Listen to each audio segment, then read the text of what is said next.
selepas kita nampak penurunan untuk minyak, apa yang telah berlaku malam semalam?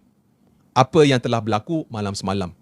Antara event atau antara peristiwa yang agak mengejutkan lah is kita boleh nampak harga diesel telah dinaikkan sebanyak 70 sen. Dan sekarang ini harga diesel adalah RM6.70. RM6.70. Okey, kalau kita banding dengan jiran kita iaitu Sabah Sarawak, kita boleh nampak harga diesel jauh lebih mahal di Semenanjung Malaysia. Okey. So, persoalannya, kenapa apabila harga minyak antarabangsa telah merudum dengan sangat ketara? Thank you. Apabila harga minyak antarabangsa telah merudum, kenapa harga diesel dinaikkan? Okey, so di sini kita kena ingat harga diesel akan ditetapkan setiap minggu. Masih. So kita boleh nampak harga diesel ditetapkan setiap minggu. Kalau tak silap saya, setiap hari semalam, hari apa? Rabu. Okey. So kita boleh nampak setiap minggu kita boleh nampak harga diesel ditetapkan. Dan sebaik sahaja atau semasa bulan, semasa bulan puasa, kita boleh nampak apabila serangan antara Iran atau peperangan antara Iran dan Amerika, apabila peperangan itu sangat rancak dan meluas, kita boleh nampak harga diesel dengan harga minyak antarabangsa telah naik. Okey. Dan dengan itu kita boleh nampak harga diesel di negara kita pun telah naik. In fact telah naik 3 atau berapa kali 4, dah naik 4 kali. Kali pertama 80 sen, kali kedua 80 sen, kali ketiga I think 80 sen, kali keempat 50 cents, right now is 70 cents. Dan kita boleh nampak harga diesel telah naik dengan sangat ketara. Dan kenapa harga diesel naik walaupun harga minyak antarabangsa telah turun? Okey. Nombor satu, kita harus ingat diesel ditetapkan setiap minggu. Dan data yang digunakan untuk menetap diesel adalah data yang berlaku untuk minggu lepas. So kita akan ambil harga. Kita akan ambil harga untuk tempoh masa, mungkin untuk tempoh masa beberapa hari. Thank you. So kita akan ambil data untuk harga minyak untuk tempoh beberapa hari sebelum itu, right? Dan kita akan menggunakan purata atau kita akan menggunakan formula untuk tetapkan harga diesel. Okay? So kita harus ingat sebelum ini, in fact 2 hari sebelum ini, dunia tegang. Dan kita tengoklah atau kita pantau, adakah peperangan akan berlaku. Okay. Kalau peperangan berlaku dan pada masa itu kita boleh nampaklah harga minyak mentah antarabangsa telah naik sebanyak $119 satu tong. Dan kalau peperangan berlaku, guys, harga diesel akan naik sekali lagi. Bukan harga diesel, harga minyak antarabangsa akan naik. Dan apabila harga minyak antarabangsa naik, kos untuk memproses atau kos bahan mentah akan jadi lebih mahal. Dan apabila kos bahan mentah lebih mahal, harga diesel akan naik. So, untuk minggu ini kita boleh nampak itu telah berlaku, right? Dan semalam kita boleh nampak harga minyak mentah telah turun. So kalau sekarang ini, kalau harga minyak mentah telah turun dan kalau harga minyak mentah antara $90 hingga $100 lah, okay? Kalau harga minyak mentah pada paras $90 sahaja, ada kemungkinan besar kalau ini berlaku, harga diesel di negara kita pun akan turun, akan start turun. Okay? Sebab kalau kita guna logik, kenapa harga diesel telah naik? Okay? Sebelum ini, kita boleh nampak harga minyak mentah antarabangsa adalah $60. This Januari ini, pada awal tahun ini, kita boleh nampak harga minyak adalah $60 satu barrel. Right? Okay? Harga minyak antarabangsa. Dan apabila peperangan ini berlaku, kita boleh nampak harga minyak antarabangsa hampir 2 kali ganda.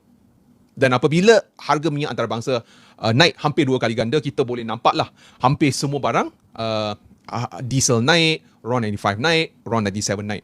Okay? So sekarang ini, kalau kita gunakan logik yang sama, so apabila harga minyak antarabangsa naik, harga diesel naik. So maka, kalau harga minyak antarabangsa turun, apa yang akan berlaku? Secara teorinya, harga diesel sepatutnya turunlah. Okay, secara teori, I'm not saying ianya akan berlaku sebab I pun takut nak meramal apa yang akan berlaku. Okay. Okay. So, saya nampaklah ada yang tanya, kenapa dulu kita kata kita boleh turunkan harga minyak? Kenapa dulu? So, negara Malaysia sejujurnya adalah negara pengeluar minyak. Okay. Negara Malaysia adalah negara pengeluar minyak. Dan apabila Okay, saya boleh nampak dekat negara Thailand mereka Okay, so I boleh nampak Thailand. Kita bercakap sedikit tentang Thailand, lepas tu kita bercakap sedikit tentang Malaysia. Bukankah kalau harga minyak naik, bukankah Malaysia sepatutnya jadi lebih kaya? Dan apabila negara Malaysia lebih kaya, bukankah kalau kerajaan dapat duit ini, mereka boleh belanja ke atas rakyat? Okay, so we're going to talk a little bit about that. Hi Anike, how are you? Okay, so sekarang ini kita bercakap sedikit tentang Thailand. Okay, so untuk kian lama kita boleh nampak diesel di negara Malaysia lebih murah berbanding dengan negara Thailand. Diesel di negara Malaysia lebih murah berbanding dengan negara Thailand. Dan baru-baru ini kita boleh nampak dengan peningkatan diesel yang sangat-sangat ketara, kita boleh nampak actually diesel di Malaysia sekarang ini lebih mahal berbanding dengan Thailand. Okay? Dan apabila kita naikkan diesel baru-baru ini kita boleh nampak harga diesel di Malaysia kalau tak silap saya adalah RM6.72. Di Thailand harga diesel adalah RM6.55. Maknanya Thailand lebih murah berbanding dengan Malaysia. Okay, kalau kita berbanding dengan Indonesia, kalau tak silap saya, I think Indonesia adalah mungkin RM4 atau RM5 untuk diesel. Tapi kalau kita berbanding dengan Singapura, Singapura jauh lebih mahal lah. I think dah 10 hingga 15 ringgit satu liter diesel. So kenapa ini berlaku? Kenapa ini berlaku?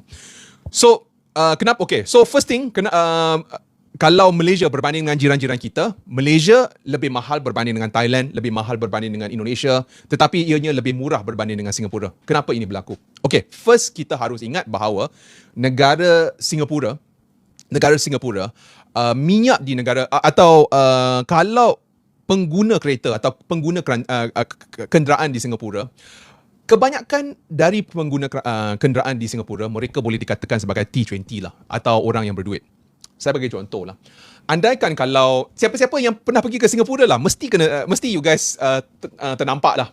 Kalau kita masuk ke Singapura, kalau kita nak pergi ke bandaraya Singapura pun kena bayar tol. Selain daripada itu, kalau kita pergi mana-mana kita guna highway pun kita kena bayar untuk tol. Dan mereka menggunakan, bukan tak cenggo, mereka menggunakan sistem di mana tak payah tak cenggo pun. Kita just lalu, lepas tu kita kena bayar. Okay?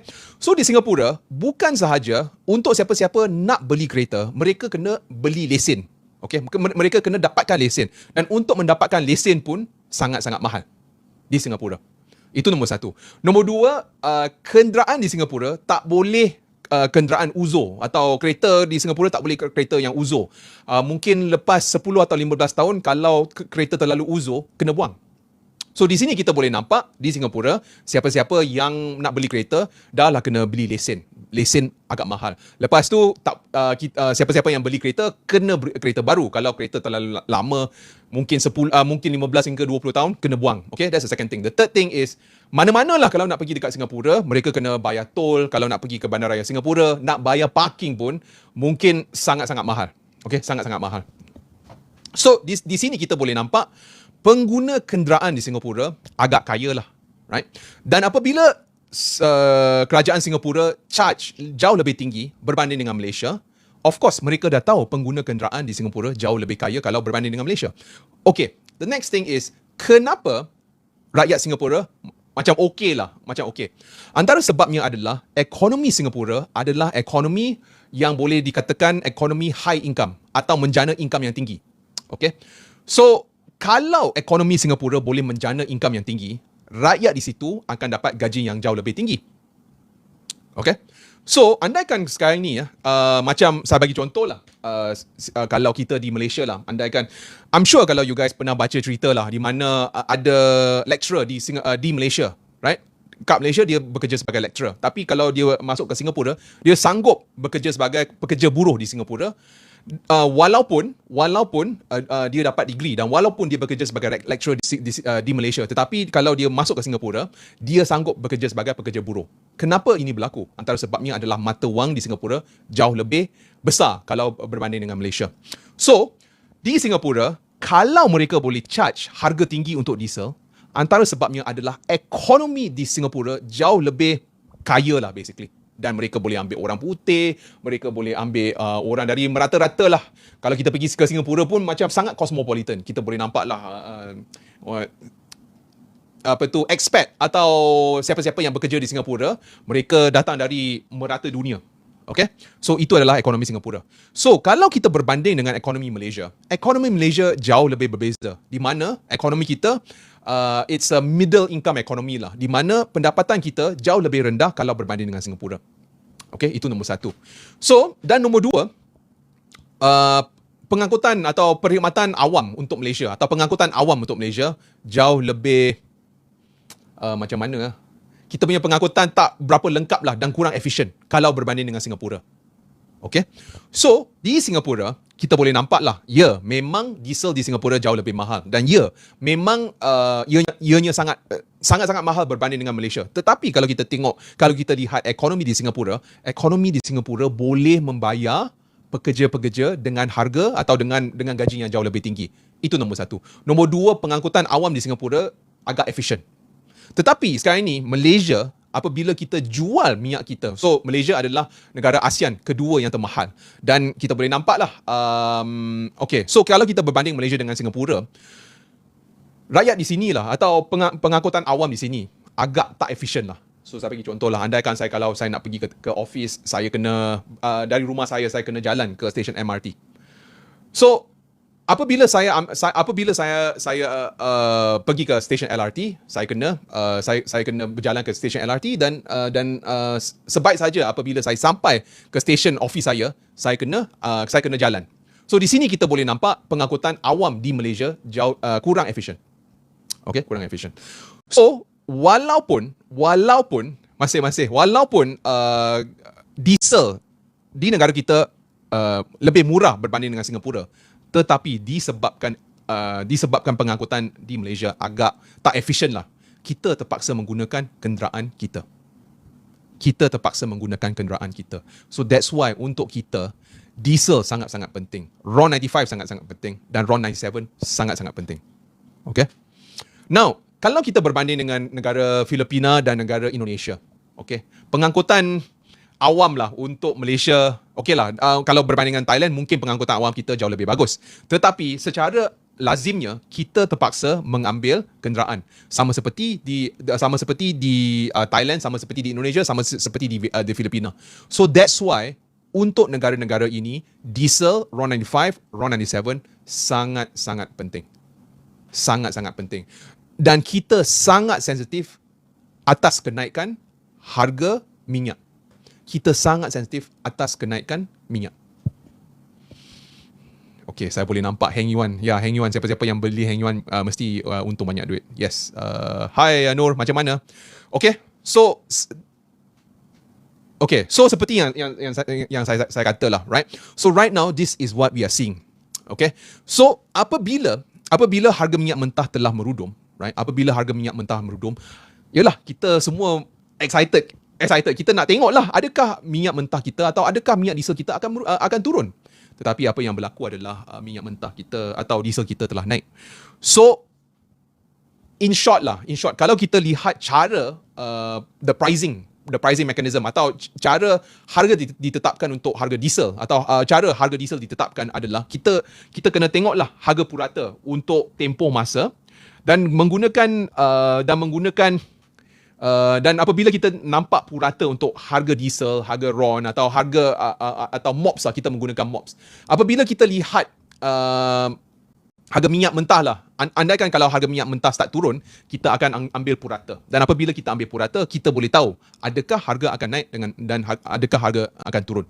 So di sini kita boleh nampak lah. So jika andaikan kalau untuk minggu ini, untuk 2 minggu ini, andaikan tiada peperangan, andaikan dunia semua aman, ada kemungkinan harga minyak kita akan start turun. Let me repeat it again. Ini sangat-sangat penting.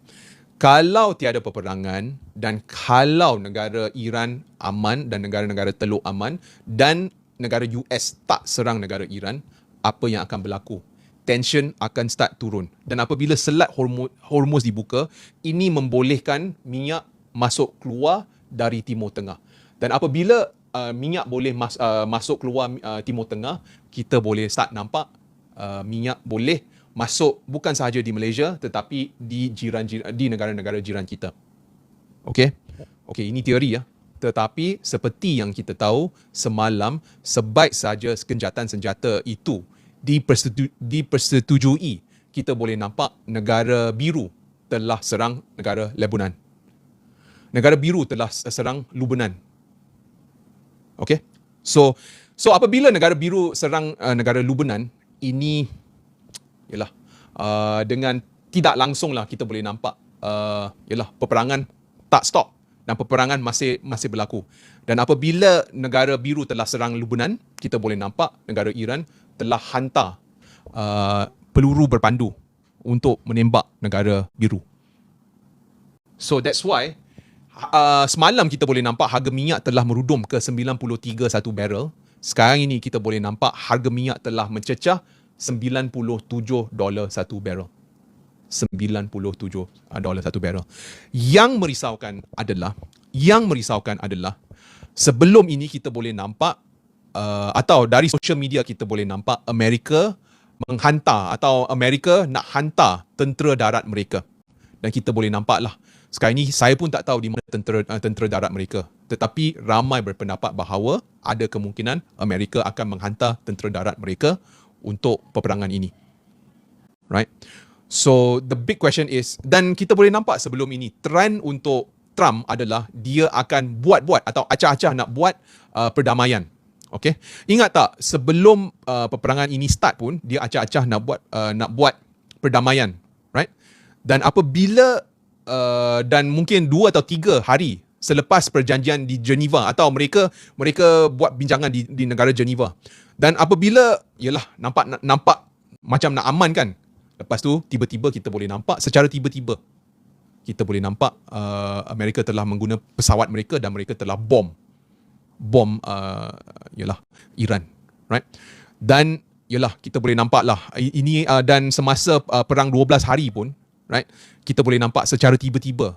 So kalau kita lihat trend sebelum ini, mereka akan buat acah-acah nak berdamai, lepas tu berperang. Lepas tu sekarang ini apabila mereka kata mereka akan buat rundingan di Pakistan, adakah selepas rundingan itu Iran akan diserang sekali lagi? Sebab sebelum ini it also happened before. Kita boleh nampak trend ini berulang. Dah 2-3 kali trend ini telah berulang.